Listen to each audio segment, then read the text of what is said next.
Bagaimana tentang dakwah dengan diatur-atur nginep di masjid 3 hari dan seterusnya? Batil ini. Ya. Siapa yang harus kita dakwai pertama kali? Siapa? Ini pertanyaan sederhana yang kita harus tahu jawabannya. Qu anfusakum wa ahlikum nara. Cukup kita dan keluarga kita. Itu saja. Ya. Antum bukan ustadz, bukan dai, ya, bukan ulama, bukan kiai, maka cukup diri antum dan keluarga. Selesai. Ya. Seorang dai, seorang ustadz juga tidak usah memaksakan diri. Dikasih waktu, dikasih tempat, ini masjid, silakan Pak Ustadz berikan ilmu, tentu. Dia enggak mau tanpa alasan menyembunyikan ilmu, terancam. Uljima yaumal qiyamati bilijamin min nar. Nanti akan dikekang dengan kendali api neraka. Dikasih waktu, dikasih tempat. Kalau tidak dikasih waktu, tidak dikasih tempat, apa harus nyari-nyari tempat? Apa harus datang ke masjid-masjid? Ya. Tolong kasih jadwal buat saya. Saya lulusan Madinah nih, S2 nih. Saya di pesantren 12 tahun, nggak ada jadwal buat saya. Perlukah seperti itu? Enggak. Ini kita bicara ikhlas ya. Ikhlas ya, betul-betul karena Allah.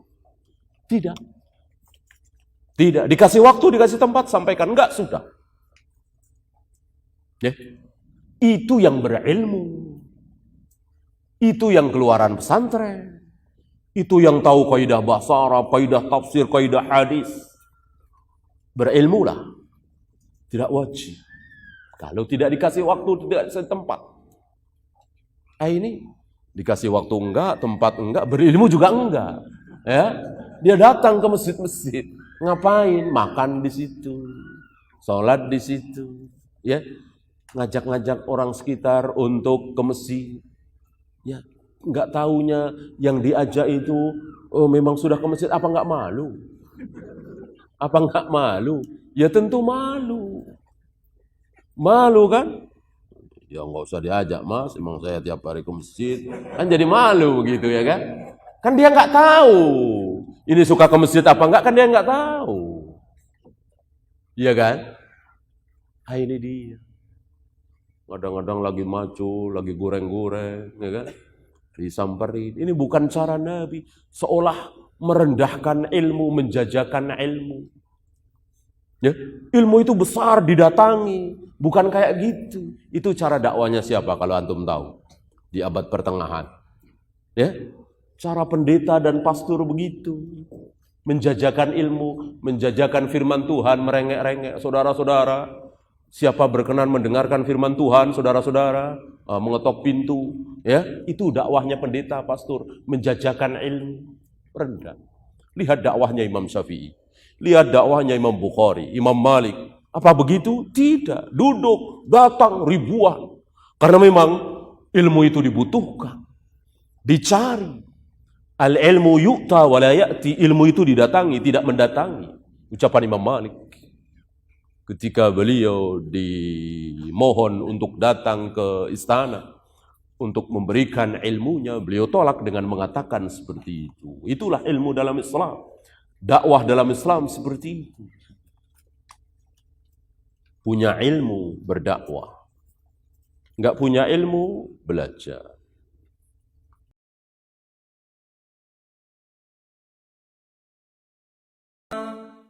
Hadirin, untuk menggali potensi yang ada pada manusia harus dengan pandangan basirah, pandangan hati. Dan ini kerja siapa? Ana wa man ittaba'ani. Saya dan orang-orang yang mengikuti saya. Dalam tafsir Al-Jalalain dikatakan ana wa man amana bi. Jadi kerja saya dan kerja setiap orang yang beriman kepada saya. Wa subhanallahi wa ma anna minal musyrikin. Maha suci Allah dan bukanlah termasuk saya orang yang musyrik. Jadi hadirin, keuntungan yang pertama daripada ini kerja, kalau betul-betul setiap individu daripada umat membuat ini kerja, dia baru bisa mendeklarasikan dirinya sebagai orang yang bebas daripada kemusyrikan. Wa ma anna minal musyrikin. Jadi orang hanya diakui keimanannya oleh Allah, dibersihkan dirinya daripada kemusyrikan kalau dia sudah berdakwah. Kalau dia belajar dan belajar ilmu tauhid di mana saja belajar, bahkan walaupun dia belajar daripada Jibril alaihissalam, tapi kalau dia berdakwah belum diakui bahwasanya telah hilang kemusyrikan dalam diri dia.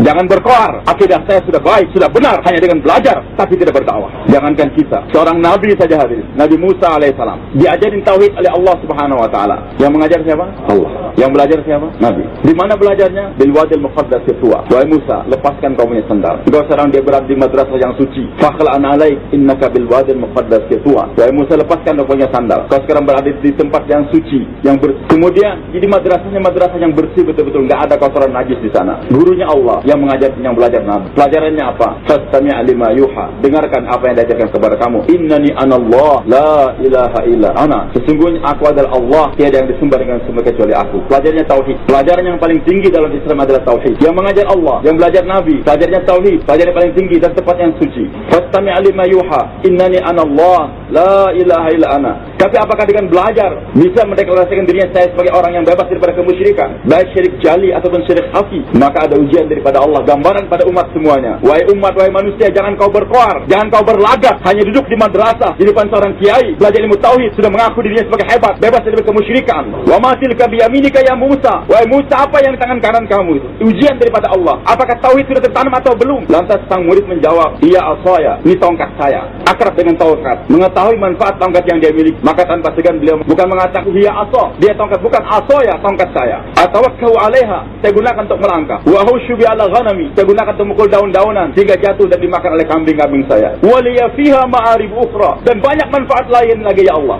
Lupa tauhid yang baru diajarkan.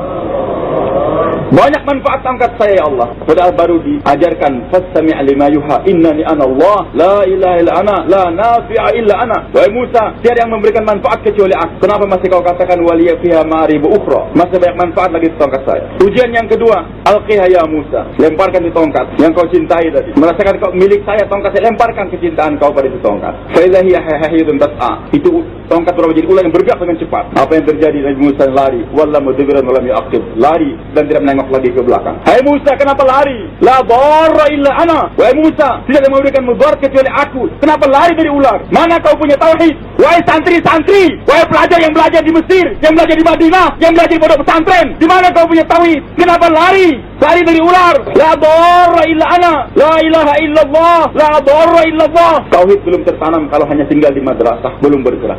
Khusa wala takhaf. Wahai Musa, ambil, transfer tauhid yang ada di hati kamu dalam perbuatan. Tauhid bukan sekedar dalam hati atau di ucapan, tapi harus dibuktikan dengan perbuatan. Buktikan kau punya iman. Pegang itu ular. La takhaf, jangan takut. Diambil dan betul menjadi tongkat kembali. Sekarang Allah ingin mengajarkan pada ini umat bagaimana supaya iman betul-betul menjadi iman yang bebas daripada kemusyrikan. Maka Allah beritahukan caranya, wahai Musa, letakkan kau punya iman dalam medan dakwah. Izat ila fir'auna innahu tagha. Pergi sekarang kepada Fir'aun supaya matang tauhid yang kau pelajari, iman yang kau pelajari. Letakkan itu iman dalam medan dakwah. Izat ila fir'auna innahu tagha. Pergi kepada Fir'aun, dan orang yang tagha keras kepala. Tahu Musa alaihissalam siapa itu Fir'aun? 70.000 bayi tanpa dosa telah dikencang, dan beliau sedang dikejar oleh Fir'aun, tapi malah disuruh pergi ke sana mendoa, Rabbi shrah li sadri wa yassir li amri wahlul 'uqdatam min lisani yafqahu qawli waj'al li waziran min ahli Harun akhi ushdud bi azri wa ashruk fi amri kay nusabbihaka katsiran wa nadhkuruka katsiran innaka kunta bina basira. Berangkat, dibawa itu iman dalam medan dakwah. Ternyata betul sampainya di sana Fir'aun ketakutan. Berhadapan Fir'aun yang dicari Musa, ketakutan dia. Akhirnya mengarahkan anak muridnya saja, anak buahnya saja. 80.000 tukang sihir lebih kurang dihadapkan, masing-masing bawa tali dan tongkat, melemparkan jadi ular semua. Sekarang seorang dai menghadapi 160.000 ular. Tapi aneh, dulu ketika imannya belum diletakkan dalam medan dakwah, lari dari satu ular. Sekarang enggak lari dari 160.000 ular. Tapi karena hari pertama berdakwah, perasaan takut masih ada. Maka Allah katakan faujasa fi nafsi khifatan. Masih ada rasa takut sedikit di hati Nabi Musa. Baru pertama berdakwah begitu. Bahkan sebelum menghadapi ular tadi, ketika akan berangkat, sebelum mendoa, berpikir juga bagaimana anak saya, bagaimana istri saya yang sedang sakit di bawah gunung sana. Sebagaimana pertanyaan seorang dai, bagaimana makan apa kita kalau berangkat ke pulang. Maka dalam tafsir Al-Alusi dijelaskan dalam wa min dabbati. Allah katakan juz ke-12 kan sebelum apa? Juz ke-12. Maka Allah katakan wahai Musa, pukul batu yang di depan kau. Dipukul batu belah, tapi ada batu lagi. Pukul lagi itu batu, belah lagi, ada batu lagi dalamnya. Pukul lagi itu batu. Batu yang ketiga dipukul lagi. Ternyata keluar seekor binatang kecil. Di mulutnya ada makanan. Kau dari mana Allah bisa menembuskan makanan kepada seekor binatang kecil? Dalam 3 lapisan itu batu. Siapa yang memberikan rezeki? Allah. Ar-Razzaq wallah, Al-Khaliq wallah, Al-Malik wallah, Ar-Razzaq wallah. Tidak susah bagi Allah. Tidak ada satu orang dokter pun yang ahli bisa menembuskan makanan, menginfuskan makanan ke dalam 3 lapisan batu. Ada di sini dokter yang bisa menembuskan jarumnya ke dalam 3 lapisan batu tadi, tanpa merusak itu bentuk batu. Yang kuasa siapa? Allah. Jangan khawatir wahai Musa, jangankan istri kamu di luar batu, binatang dalam 3 lapisan batu saja aku mampu untuk memberikan makanan kepada dia. Dengarkan apa yang dia ucapkan. Maka Nabi Musa tawajuh mendengarkan ucapan daripada itu binatang kecil. Subhana man yarani, Maha suci Allah yang melihat aku senantiasa. Wa yasma'u kalami, mendengarkan setiap ucapanku. Wa ya'rifu makani, mengetahui di mana tempat aku. Wa yadhkuruni wa la yansani, dan selalu mengingat aku, tidak pernah melupakan aku. Binatang dalam 3 lapisan batu, Allah tidak pernah lupa untuk memberikan rezeki pada dia tersebut. Itu binatang. Bagaimana engkau wahai Musa? Bagaimana istri kamu? Istri seorang dai. Apa Allah akan membiarkan? Hadirin, kemusyrikan mulai menghilang. Menghadapi 160.000 ular, sekarang enggak lari, masih ada rasa takut. Musa qulna la takhaf innaka antal a'la. Wahai Musa, jangan takut. Engkau yang akan menang atas mereka semua. Selama engkau konsisten dalam dakwah tadi. Dakwahkan terus kebesaran Allah Subhanahu wa taala. Maka akhirnya apa hadirin yang makna Allah? Puncak daripada ujian dan lulus beliau sampai S3. Di depan lautan, di belakang tentara Fir'aun. Membawa umatnya, Nabi Musa AS menyeberang lautan. Bani Israel yang meletakkan imannya dalam ibadah. 40 tahun mendirikan sholat di bawah bimbingan seorang Nabi. Yang membimbingnya siapa? Berzikir, sholat di bawah bimbingan seorang mursyid. Siapa mursyidnya? Mursyid tasawufnya siapa? Nabi Musa. Enggak tanggung-tanggung, bukan seorang wali, bukan seorang kiai, tapi seorang nabi. Apakah ada seorang kiai atau seorang wali yang mampu melebihi kehebatan daripada seorang nabi? Tidak ada. Di bawah bimbingan seorang mursyid beribadah 40 tahun, suluk selama 40 tahun. Berapa tahun suluknya? 40 tahun. Baru 15 hari suluk sudah mengaku imannya hebat. 40 tahun berada mengaji suluk di bawah pimpinan seorang mursyid. Tapi ketika melihat di depan lautan, di belakang tentara, ketakutan. Inna namudrakun. Wahai Musa, kita sekarang terkejar. Lu apa hasil ibadah kamu 40 tahun? Masih takut dengan makhluk? Al-Quran berbicara hadirin. Kenyataan. Bagaimanapun hebatnya orang mentauhidkan hatinya kepada Allah. Tapi kalau belum meletakkan dirinya dalam suasana dakwah, akan terkesan dengan keadaan. Barangkali sekarang dia pakai sorban, dia pakai jenggot. Tapi kalau sudah banyak tuduhan-tuduhan daripada mereka-mereka yang pakai sorban ini teroris, yang pakai jenggot teroris, itu jenggot akan dia cukur, sorban akan dilepas.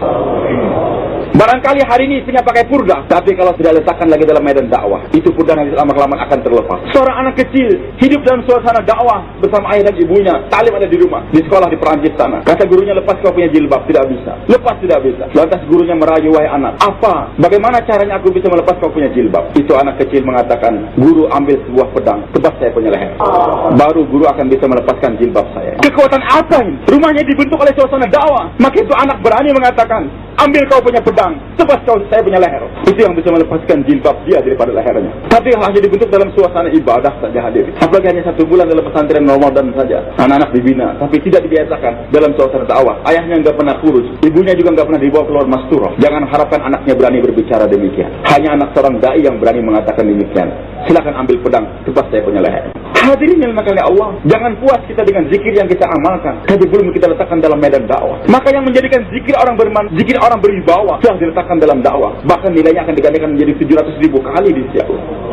Innal mudrakun, wahai Musa, kita terkejar. Tapi seorang dai yang telah terlatih mengucapkan kebesaran Allah, menafikan kekuatan makhluk, maka dia katakan, kalla inna ma'iya rabbi sayahdin. Jangan khawatir, bersamaku adalah Rabb.